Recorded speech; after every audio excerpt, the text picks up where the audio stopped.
welcome back to the channel, welcome back to this video. Today I'm going to touch on why I believe awareness is the single biggest thing you can do, like practice as a skill to help you on your own personal development journey. Because without awareness, nothing else can happen. Like, awareness is the first step on the path to making changes and being a conscious creator of your life. Because if you're not aware of your thoughts, your feelings, your behaviours, your patterns, the way you show up in the world, if you're ignorant to all of that, you have no capacity to change it. If I could give my own example, like before I started all this work, I was a really big drinker. I would drink like 5 nights a week, evening drinks after work, drinking all weekend, Friday night, Saturday night, Sundays. And I would have told you at that time, I'm not an alcoholic. I don't have a problem with alcohol. I have this totally under control. And I genuinely believed that that was the truth. And it wasn't until I really deeply reflected on my relationship with alcohol that I came to a realization that I was a functioning alcoholic and that I was using alcohol as a medicine, self-soothing. I was using it as a tool to self-soothe things that I didn't like about myself, like my ability to make friends. Like, it was kind of a social lubricant for me, but that was because I didn't feel good enough in myself.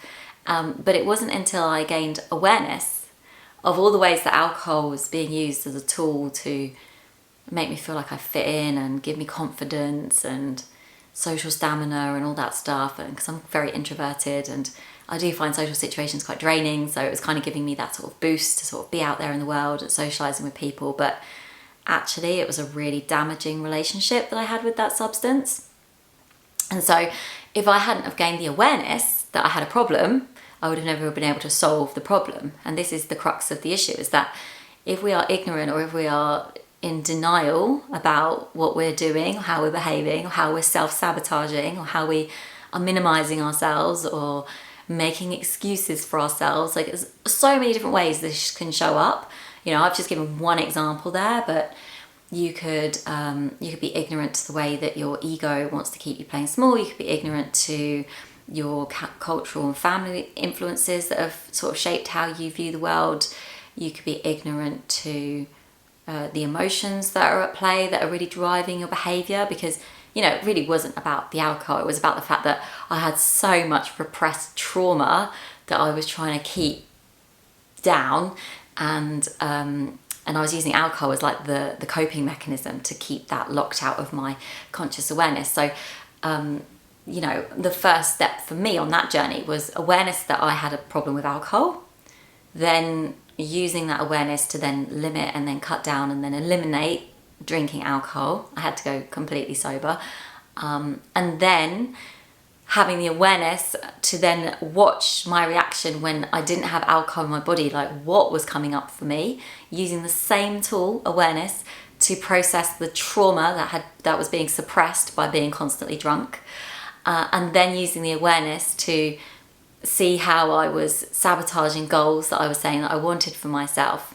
And when I say awareness, like, it is a case of, this is why mindfulness and meditation is such a powerful practice to build into your day-to-day life, because that is what is going to give you the awareness. Sitting there and observing your mind without judgment is what helps you become more aware.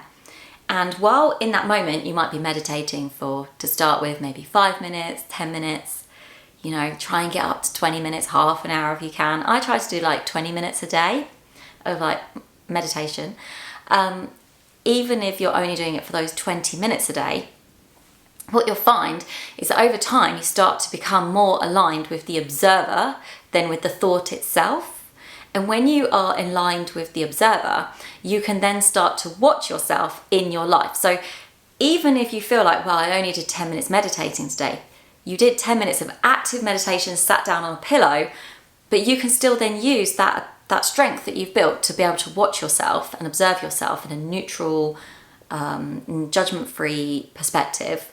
You can then use that same talent that you've now, skill set that you've learnt, to then go and observe yourself in all areas of your life. And it then becomes a moment-to-moment process where I will now be observing myself chopping the carrots, or, you know, when I'm preparing dinner, or I'll be observing myself on a bus and like the thoughts that are going through my head, or the fears that are coming up, or like me, whatever it is, like, you know, you become the observer of your own inner world. And then that is where you can then start to get really curious about the thoughts you have, the feelings you have, the judgments you hold about other people, the projections that are at play.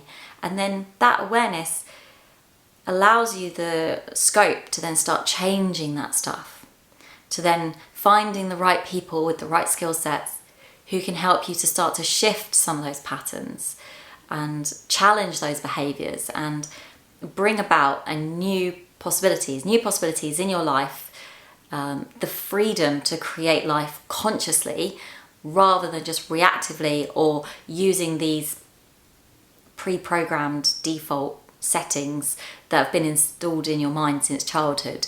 It's kind of like your mind before meditation and before shadow work is just a filing system in a computer, and anytime an event happens in day-to-day life now that reminds you something that happened in childhood, the computer will go back to a file that links to that same event from then, and it's like, well, how did we deal with it then? Oh, this is what we did. And then you end up redoing that same behaviour now without any conscious thought. So your head is just going to an old filing cabinet, finding what it did when you were 7 and replaying that same behaviour now. When you were 7, did you have the same skills, capacity, understanding, awareness? No. Is that going to be quite an immature perspective to be living life as an adult from? Absolutely. Is there the potential for growth and development and showing up in a more mature and grounded way through doing this work? Absolutely. So this is where awareness as a tool can help you really start to understand what that filing system looks like inside, because you start to become the observer of your inside world. And you can then start to get curious about those behaviours, and you can start to question, like, where did this come from? Is this how I want to be showing up in the world as a 30-something-year-old, or whatever age you are? You know, is there a different way that I want to show up? And it's all stems from sitting down for 5 minutes a day and looking at yourself. That is all it takes.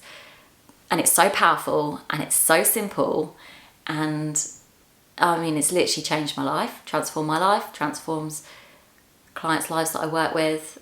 It, you know, why do all these monks and Buddhist monks and everyone teach you mindful practice? Because it's where it's at. Like, stop making excuses for yourself. Sit on the pillow and become the conscious observer of your thoughts. And everything can change from you from that very simple behaviour. And there will be other things that you need to then layer on and add, like just being the observer is not going to get you where you want to be. I'm pretty sure like you'll have bigger plans for yourself, but it's the first step, and that's all you need to take at this stage. It's the first step. Take the first step, understand yourself, see the patterns, and then, you know, take it from there. Once you understand yourself, you can then start saying, okay, this is what I want to change about myself, and then you make the second step, because then you've got a plan. But until you have the awareness, you can't make a plan. So that's my little bit of advice for today. Drop me a comment, let me know your thoughts. Love hearing from you. It's great to see you today. I look forward to seeing you again soon. Lots of love. Bye.